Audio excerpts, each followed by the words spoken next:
talk about update. Uganda Luzungu. Magana Luzungu. Lakini umenya wana. Luzungu na leke liko enti. Lakini no Luswahili tulwagana. Mimi najua lugha ya Kiswahili. Umeona? You were so good. Sasa hii ni Afrika Mashariki. Yogera interview tupe wano. So, nga people power twayanjula kawefube wabanafa begwanze bife binjawulo nga baagala okuyitira people power era okuva lwe twajanjula paka kano yali yakomekerera nga lwakutaano wiiki ewedde ne tulina bangi abali mu bitundu by'eggwanga ebyenjawulo mu mambuka mu west mu east ababadde tebannafuna kaaganya kajja wano ku kitebe kyaffe ate nga tebalina na intaneti bakyankalanya kuba tulina ne online form abafiirinze nga bayita kuzi online naye nekitabasobokera bannaffe abamu kubanga intaneti kyankalana mu bitundu by'eggwanga ebyenjawulo so kwe kusalawo twongezeeyo so twayongezaayo okumala weeks 2 era olunaku lwaleero ku makya nakafuna update okuva mu kakiiko kaffe ketuyita election management committee kampany figures zino abakajjuza form zino olunaku lwaleero ku makya baweze omutwalo omulamba abegwanyiza ebifo ebya MP bali 1500 abakajjuza forms zino abegwanyiza ebifo ebya LC5 chairpersons bali 1200 abegwanyiza ebifo ebya LC3 ne 4 bali 3200 abegwanyiza ebifo ebya special interest groups abavubuka n'abalala bali 1000 mu 1000 omugatta awamu bwe mutwalo ate nga bakyajja bangi era wiiki eno tusuubira nti bajja kujja bangi ne wiiki ejja kuba kati twayongezaayo weeks 2 so your update eva ku kakiiko ka election management committee ne bannaffe abegwanyiza ebifo ebyenjawulo abakavaayo mugenda kikola mutya nga temugenda yita mu kamyufu nga temugenda kweta mu kamyufu nga bwe gubadde nga mugenda kikola mutya senga people power tetuli kibiina kya byabufuzi tuli mugendo tuli kisinde ekyandiza buli munnayuganda buli munansi yegwanyiza enkyukakyuka era tulina bangi aba DP aba FDC aba ANT aba JEMA n'aba NRM abegwanyiza enkyukakyuka so bweguli bwe gutyo titugenda kuba na kamyufu ffe ebyaffe byakutuula kukaanya omuzungu kyayita consensus so we tulina bacandidates ba aspirants nga 3 5 nga bonna begwanyiza ekifo kyekimu tugenda kutuula nabo tuwayemuko tukanye twagala ffe abakulembeze tutule eno mu ofiisi zaffe tusalewo nti kati eyo tusazeewo bwetu tugenda kukola bwetu twagala bannaffe bano ba aspirants tutambule awamu nabo tutuule tugambe nti kale 13 15 mwerondemu nga muli bantu bakulu era mumanyi ani alina enkizo kumunne muli mutya nakinaki so nga twagala batuyambe batugondezemu process eno so nga ebajja tuyambe osalawo nti kale ffe tugenda kuwagira ono maybe abalala bagende ku bifo ebyenjawulo or that kind of thing so tusuubira nti kijja kukola obulungi era tulina ebifo ebimu already kyakoze ne beerondamu ne bagamba nti kale nze nteeredde gundi ono nteeredde ono katumuwagire kubanga yalina enkizo kuffe so bwekyo bwe tugenda otambula so tusuubire akalulu akawamu nga people power akalulu akawamu katya azini nga mukwatagana bulungi teri kweyawulayawula bwe kiri kyetugezaako okukola olabe nga kibaawo kitandisa okubeera mu bifo ebyenjawulo era tulina essuubi nti kyekigenda okubaawo ne mu bifo ebirala byonna twogere ku NRM bagenda mu maaso byabakama yavaayo ne bagamba enkuŋŋaana zonna zigenda ba scientific teri kuba nkuŋŋaana era n'amakyaki bannaddiini bangi bavuddeyo nga beekubira enduulu bagule amakereziya amasinzizo gonna okutwaliza wamu ne gagana okuggulibwa naye aba NRM essaawa eno beesiba mu nkukutu ne bayingira amakyaki ate nga gajjudde tewali social distancing tewali masiki kuba ne bama corona ng'abasinga bamuyita endowooza yabawa ekkubo mwe nga opposition mukyogerako ki nti n'abajja okunona empapula tiyagaasi masasi byebikola ki byebiramula bannasayansi abakugu abasawo abawa ne Uganda n'aba World Health Organization batugamba nti corona si wakuvaawo kati corona bagamba nti ayinza n'okuba nga HIV siriimu gawuka kasigalawo kati ffe tulina kulaba kutema mpenda tukeewala tutya so ne corona bannasayansi abakugu batugamba nti corona si wakuvaawo kati so tulina kuyiga nti akawuka kano tutambula tutya nako engeri gye tukeewala nakisika kuvaawo kati kitegeeza nti obulamu bulina okudda mu nteeko obulamu bulina okuddawo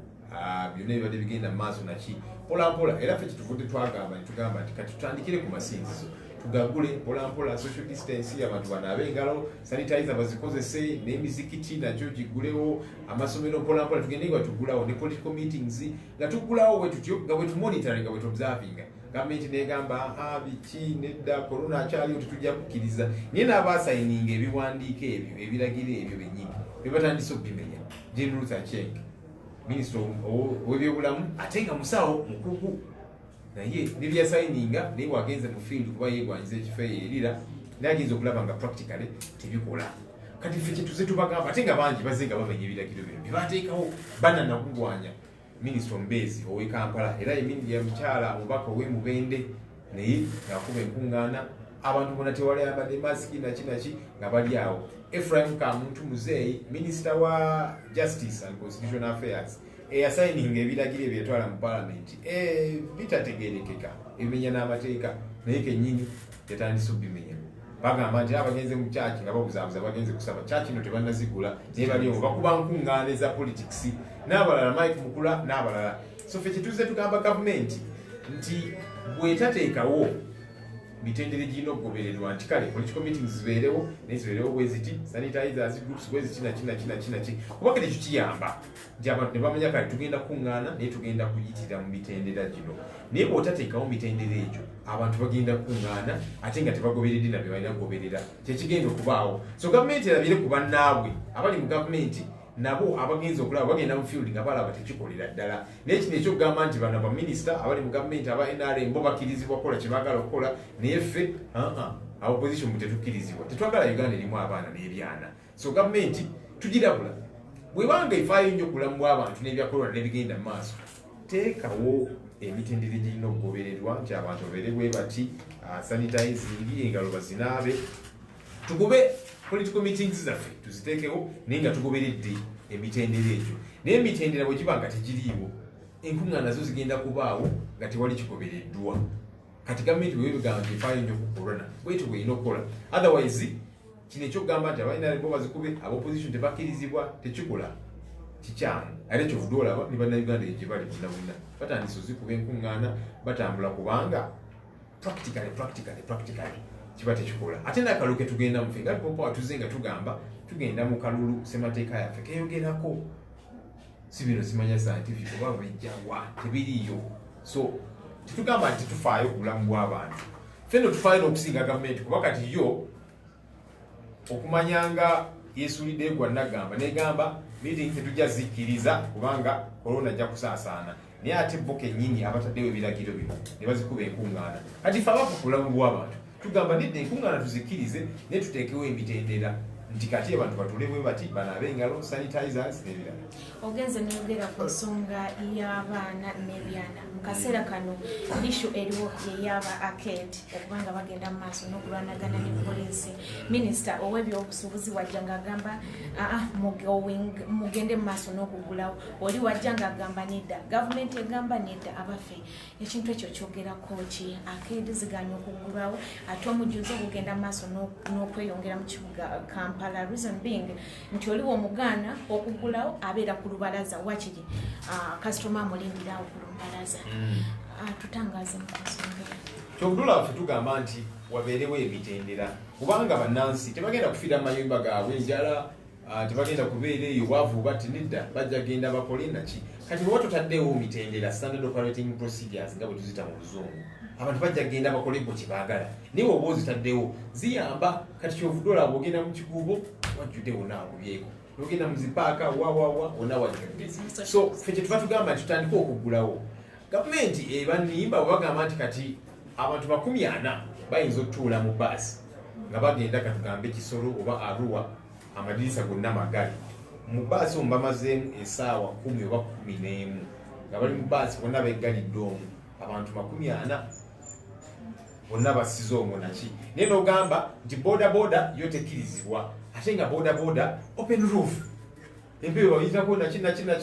tewali buzibu, oli avuga onatudde mabega. So gavumenti yeera eringa egamba nti ababoda ebawalana buwalanyi, eringa egamba nti abakeedi be bawalana, kubanga ekiri mu kikuubo bwekigerageranya nekyali badde mu akeedi, kubanga akeedi mulyango oli alina edduuka muyinza ogamba nti kale tujja kukkiriza abantu nga 3 oba 5 okuyingira buli kaseera tebasukka waawo ekyo kijja kukolebwa nti buli muyango gubeereko sanitizer oba abantu we banaabira bateekewo enkola bwe zityo others balinga abagamba nti fe tujja banyigiriza bunyigiriza ate nga kikyamu weewaawo twogere ku weekend gye tukubye mabega mwafiiriddwa omuwagizi wa era n'abangi abazze bafa poliisi yavuddeyo okuba ku ripooti omanyi gavumenti eno gye tuvuganya Mwai Museveni ne banne engeri gye bayingira obuyinza engeri gy'otwalamu obuyinza yonna bwotyo bw'obukuuma era kyokudula afa people power twagala kutwala mu ddembe era nga tujja kumaliriza tubute mu ddembe naye kati bano abatwala obuyinza nga bakozesa emundu era kyokudula bakozesa mundu masasi naki okwesigaza mu buyinza nti kati okuwagira wa opposition okuwagirawo no Kyagulanyi Ssentamu Bobi Wine guba musango Yasin Kawuma kyekyamusa mu Arua kuwagirawo no Kyagulanyi Ssentamu n'abalala be bazze batta Rita Nabukenya emmotoka ya poliisi bamulinnya kigenderere nno kubanga yayambadde enkofiira ya people power n'akasaati ka people power ng'ajja ku kooti musango gwa Honorable Kyagulanyi Ssentamu poliisi ne bavaayo ne bagamba nti CCTV twazirabye nga ziraga nti emmotoka eyamukoona yali ndala ne tubagamba kale muzitulage CCTV footage family y'omugenzi naffe babadde atambula nabo tutegeere ekyekyamutta poliisi negamba nti kati tujjukidde mu kaseera ako CCTV kamera zaati tezikola bulungi balowooza nti tuli basiru nnyo otuddiisa we bati ono Kyagulanyi yali ava ejjinja ku radio of course abantu bamulaga obuwagazi n'obuwagizi kyabagenze yonna so kwekuvaayo tebalina gwe bakubye mayinja tebalina gwe bavumye bamuwuubira bamulaga buwagizi Charles Mutyabule omukulu ono yali ku bodaboda ye naye ng'alaga buwagizi talina musango gwazizza emmotoka y'amagye neevaayo n'esalawo nti ekyokwagirawo no Kyagulanyi kyoli mukola bu Charles Mutyabule guba musango era tukusalire gwakufa ne bamukuba n'afa ne badduka nno kino gavumenti kibagezaako okukola okusookera ddala ffe tuli ba mirembe naye tugamba nti ennyindo bw'oginyigiriza ennyo watwejja omusaayi bannayuganda bumujja nga mubayisa bwe muti ne mugamba nti olw'okuwagirawo no Kyagulanyi Ssentamu tujja batta busi bujja banyigiriza ku kisenge ebinaavaamu si birungi ffe tetwagala ggwanga lyattu lituuke ku leeva eyo kyetugenda okukola tetujja kukoma kuvumirira bino ebikolwa ebibi ebikyamu ne mateeka gaffe naye kati tugenda kugendera bantu ssekinnoomu nti obadde ovuga emmotoka eya poliisi ey'amagye n'olinnya omwana lwakubanga wagerawo no Kyagulanyi Ssentamu gwe ssekinnoomu tugenda kukuba mu mbuga z'amateeka tekyali bino nti just kutwala kitongole nga poliisi oba amagye nabyo tujja bitwalayo netugenda gendera abantu ssekinnoomu n'abalala bategeere nti bwe naakola kyekimu bajja kuŋŋendera nze nga nze ssekinnoomu so titugenda just kubeeraawo tubivumirire tukaabe tuyombe olw'abannaffe be bayisa obubi tugendera abantu ssekinnoomu kyovudolaba ne bonabuzaake abamutulugunya kati kyali bino just katugenda kuwaabira poliisi magye iso nakinaki bantu ssekinnoomu owere nembe n'omusango ogwo gwe nga ssekinnoomu ne banna abali eri bategeere nti bwe naakola effujjo teri bino nti poliisi ejja kunyamba sijja kumbikirira bajja kusuwinga poliisi ng'ekitongole tugendera abantu ssekinnoomu ekitegeeza ku Charles tusuubire nga ekisinde kya people power okubaako kyekikolawo kuba mwogedde bingi bonna abazze bafa nga mubitugamba nti mugenda kugoberera ssekinnoomu naye tewali kirali kikoze eki tusuubire ku ono nti mulina ekyenjawulo kye mugenda okukolawo n'abalala balooya baffe babadde bakuŋŋaanya mu bujulizi era nga balina kati ekimala era nga mugenda kuba nga mubiwulira abantu bano ssekinnoomu abakoze emisango gino tugenda bagendera bo ngabo abantu abamu bavaayo ne bagamba people power mulina effujjo mukola bwebiki because of that bingi ebijja byogerwa no mulowooza nammwe effujjo teriyitiridde nnyo nga mumenya nnyo amateeka omanyi ze neewuunya bano abagamba nti tukola effujjo tumenya amateeka gyowesenyuwa bakoze effujjo waba amenyeza amateeka kutwale mu kooti kuba kati gwe bwoga okusookera ddala kambuuze kati oli avaayo n'awuuba nti awuubirawo no Kyagulanyi kubanga yeegwanyiza nkyukakyuka akoye efugabi akoye obwavu akoye embeera gy'alimu n'agamba nti kati naye kampagire enkyukakyuka n'avaayo n'awuuba kati oyo awuuba takutte ejjinja talina gwali kasukidde talina gwavumye awuubirawo no Kyagulanyi ne gwe n'ovaayo kamukuba essasi nawe bakubadde ani kyeyuna essasi kati dani kyeyune awubira oluna Kyagulanyi n'oli akuttemu n'agikozesa mu bukyamu ani alina effujjo kwabo ababiri zembuuza ani omukyamu kwabo ababiri naye kale katugambe nti bwe mbanga ndi mukuwubirawo ndo Kyagulanyi sentamu ndi mu bukyamu simanyi tteeka kirimba mmenyi naye kati gwe wanga oli mu poliisi n'ogamba nti okumuwubira guba musango kati bwe kubanga guli musango kati gwe kitegeeza nti weefudde poliisi n'onkwata ne weefuula omulamuzi n'osalira ogw'okufa ne weefuula executioner n'onzita amateeka bwe gatyo bwe gagamba so bino bye bakola bagezaako tuddiisa kufuna ngeri gye babikira bye bakola nti abo balina fujjo kale oli wabakoze fujjo ery'okuwubira omuntu gw'ayagala nekitegeeza nti omutte so bannayuganda tutubeere babuufu baleke tuteekamu embeera eyo nga batukolako ebikolobero ne bagamba nti abo bayaaye kyetuva tubatta munnange abayaaye tubamanyi Museveni tumanyi engeri gyayingira mu gavumenti mu buyinza bakwata mundu actually babbanzibe bazibba wali abamba barracks so baali babbi ne bakwata emundu ze batwala mu nsiko mwattu baali tebakuba nte nanjovu baali bakuba ku nnyama y'abantu era bangi abaafa ffe mwattu tetuli bwetyo twagala otwala obuyinza mu mirembe era twagala tufaanane nga bo kati baagala abateeke mu kiti kye balimu ekyeffujjo ekyokutta abantu nedda tuli ba mirembe bwekyo bwe tukola naye abatukolako effujjo ate nga ebintu byaffe tubikwasaganya mu mirembe tugenda kufafagana nabo basekinoomu abo agenda twogeddeko ne kanso wa media badde agamba nti bonga abo abamu bakanso yemulina bali mukola ripooti okulaba nti abantu bonna abenyigidde mu kintu kino okubanga nti wano Uganda bayinza obutafuna bwenkanya naye basuubira okubanga babitwala obandi mu international court enteekateeka mwenga gwe omwogezo gyogerako ekibongabo tebapulaninga so yes people power tugenda kukozesa buli mulyango gwe tulina ogunaatuyamba mu nsonga eno so amakooti ga wano tugenda gakozesa naye n'amakooti g'ensi yonna international community international courts nazo tugenda zikozesa kubanga Uganda gwanga elimu ku international community is part of the international community so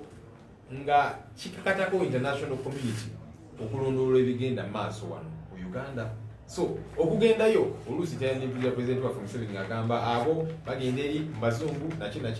nedda it's because Uganda is part of the international community Uganda current tulina abasirikale baffe mu Somalia lwaki Somalia teyetegeredde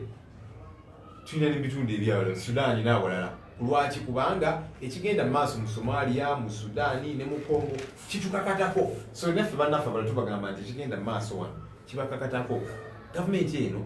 lwaki ekkirizibwa okutta abantu nga tiri agikomako so tugenda kukozesa amakubo gonna getulina getusobola okukozesa kooti eza wano ne kooti z'ensi yonna nazo zonna tugenda zikozesa abantu bano sekinoomu olunaku lugenda tutuuka bawere ennembe n'emisango gino era actually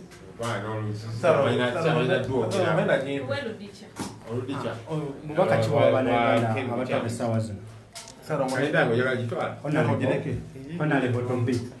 bubaka kibuwa bannayuganda abatwala essaawa zino keriyo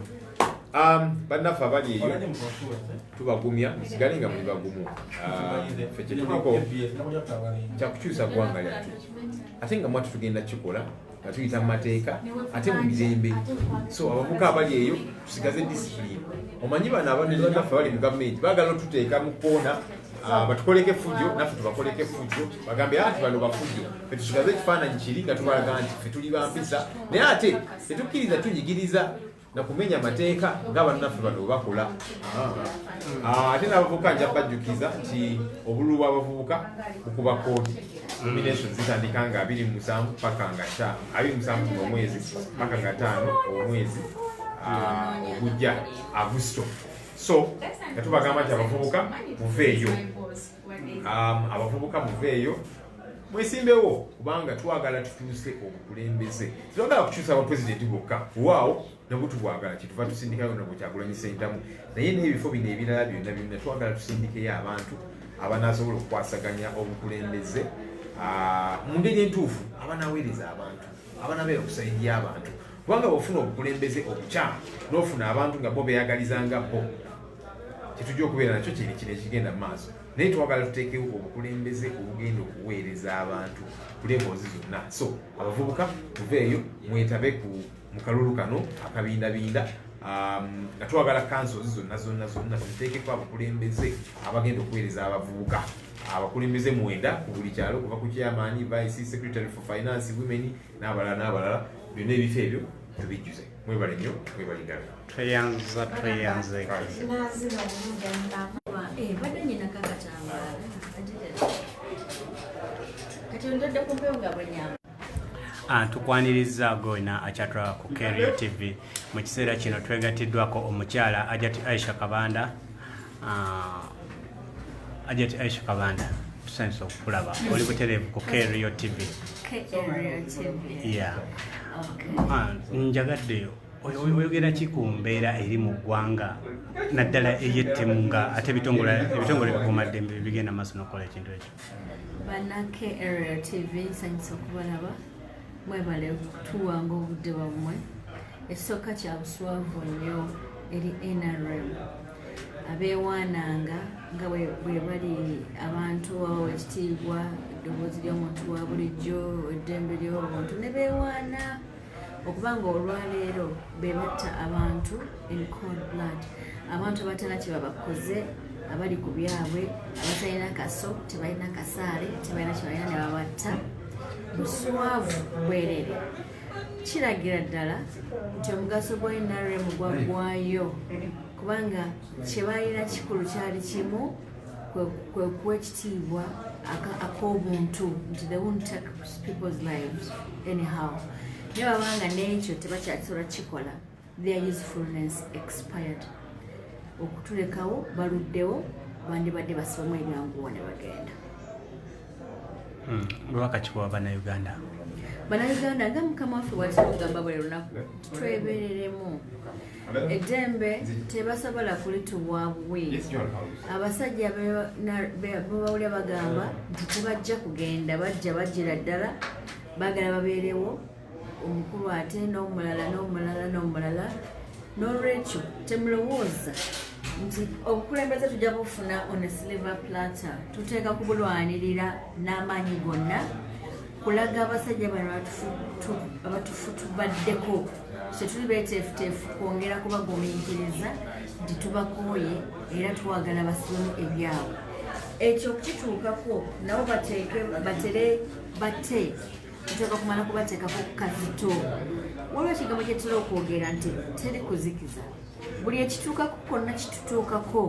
bakoze okutiisatiisa n'okutta abaana baffe bakukola deliberately mu bugenderevu batiisetise abalala baleke kwetaba mu bintu ebyo naye ffe tugamba tetujja kussa mukono ne baba basse tujja kubaziikanga nga bwe tukaaba tujjukire omusaayi gwabwe tumanye nti gye bali n'essanyu lingi nga bategedde nti kye baali balwanira ba kye baafiirira kyatuukibwako nabwe kityo twebereremu lwana nga tolindayo mulala kukulwanira kyowulira ekyetaaga kukola bwe kikole nga tolindayo mulala kubanga luno olutalo lw'enkyukakyuka lulwo gwe kennyini si lwa mulala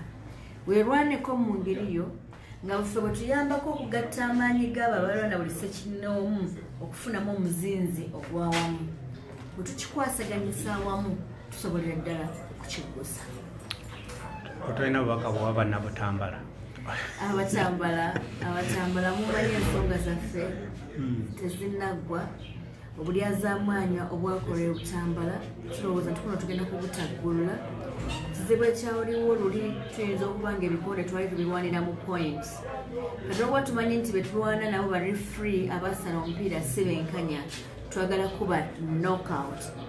eri abamu luli abakyampa bululu nga bali bagamba mbu ndi wayero nnyo kati ndi nammwe ebyekwaso ndowooza byaggwawo